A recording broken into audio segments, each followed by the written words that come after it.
Good afternoon, everyone. We are the Group 3 from Grade 11 ABM Ivory.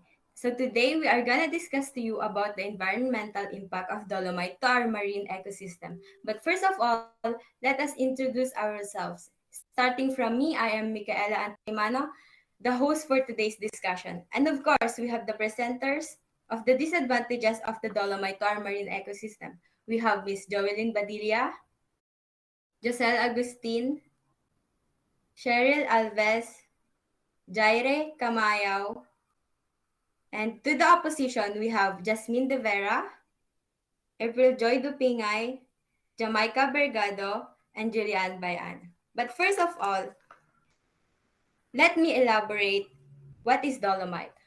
So what is dolomite? Dolomite, also known as calcium magnesium carbonate, in a non-metallic material used in manufacturing bricks, mortar, cement, concrete, plastics, paving materials, and other construction materials.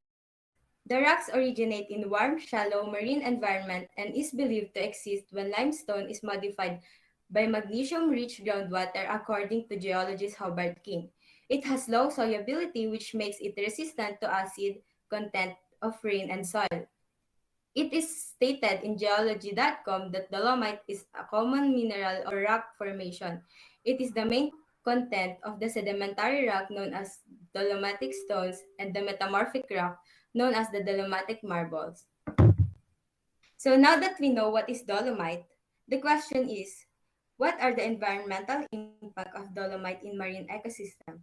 Let us start with the disadvantage of dolomite. Group disadvantage. Can you tell us what are the disadvantages of dolomite to our marine ecosystem? Scientists warn its dolomite sand could harm people's health and marine wildlife. Using sand made from dolomite rock in such a project is highly uncommon, experts say. The large majority of sand beaches worldwide are made up of quartz and feldspar, while dolomite sand is commonly used in road construction. Marine scientist Giovanni De Jesus said that dolomite could cause hazards to creatures in and around the water. Sediments in the water could make it turbid or opaque.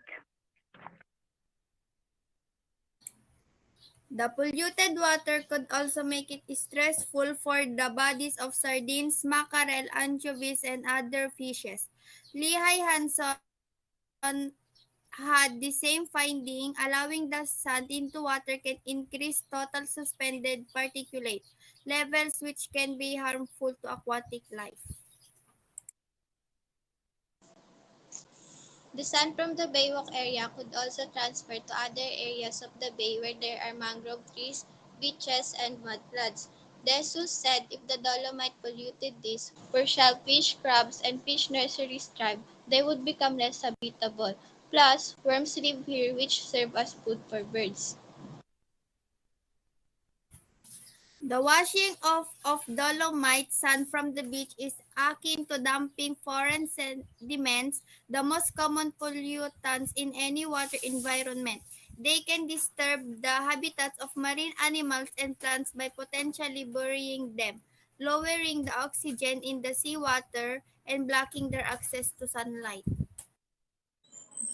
These outcomes endanger the biodiversity of the area. The polluted waters discharging to Manila Bay are already causing the degradation of its marine environment. The addition of sediments only hasten its deterioration. In addition, some dolomite products might be contaminated with heavy metals like aluminum, arsenic, lead, mercury, and nickel. Because of this concern, it might be wise to choose a safer calcium or magnesium supplement. Also, dolomite might cause stomach irritation, constipation, nausea, vomiting, and diarrhea for humans. Thank you for that. Now, let us hear what the other party can tell. The advantages of dolomite to our marine ecosystem. Obviously, we can tell that dolomite has a good reputation in the construction industry since it is already on Manila Bay shores. The 228-year-old sedimentary rock can also be made into bricks, cement, plastics, concrete, and paving materials with the right skill. It is a smart choice that ENR chose this material because of its versatility and affordability. Clear ocean water, soft white sand, and tropical trees blown by the gentle breeze of Manila Bay promise a superb experience to any locals finding joy during the pandemic. Set aside all the sacrifice and drawbacks this project has and look for its brighter side. The beautiful sunset view from this beach will indeed reduce the stress you're feeling right now, not to mention the aromatic smell of nature that will excite any nature lover. Department of Environment Natural Resources said that dolomite is not detrimental to the ecosystem of Manila Bay and it's a known neutralizer that lessens the acidity of seawater, making it popular for use in fish aquariums. The DNR chief, who has repeatedly defended the use of dolomite sand against critics, said the dolomite sand actually cleans the water of the Manila Bay, prevent erosion, and increase the width of the beach. Not to mention that the spokesperson of the Department of Health, Vergere, said that with the clearance of the DENR, hindi naman ipapatupad ng DENR yan kung hindi nila napag-aralan na this will cause harm to the environment and also to the people. Surprisingly, Yellowstone is also a great player in the agriculture sector. Farm animals such as chickens, cows, and sheep consume the high calcium and magnesium content of dolomite through tablets or edible wafers. Both nutrients are essential for the growth and nutrients of domesticated animals. Without it, there will be no hard shells for the eggs, milk production would be low, and sheep would not grow wool properly.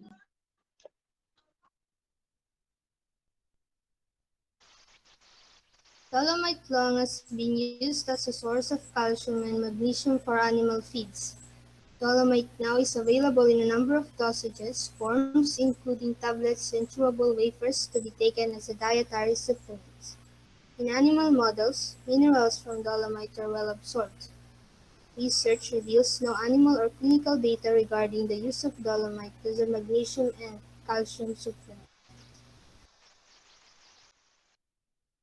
Thank you, dear presenters. Now that we finally understand what is the advantages and disadvantages of dolomite to our ecosystem, to sum it all up, dolomite is not really harmful to any organism as long as there are enough studies and proofs that can support the usage of dolomite in any way, shapes, or form. Thank you for listening. We are the Group 3 from Grade 11 ABM Ivory presenting the environmental impact of dolomite in our marine ecosystem.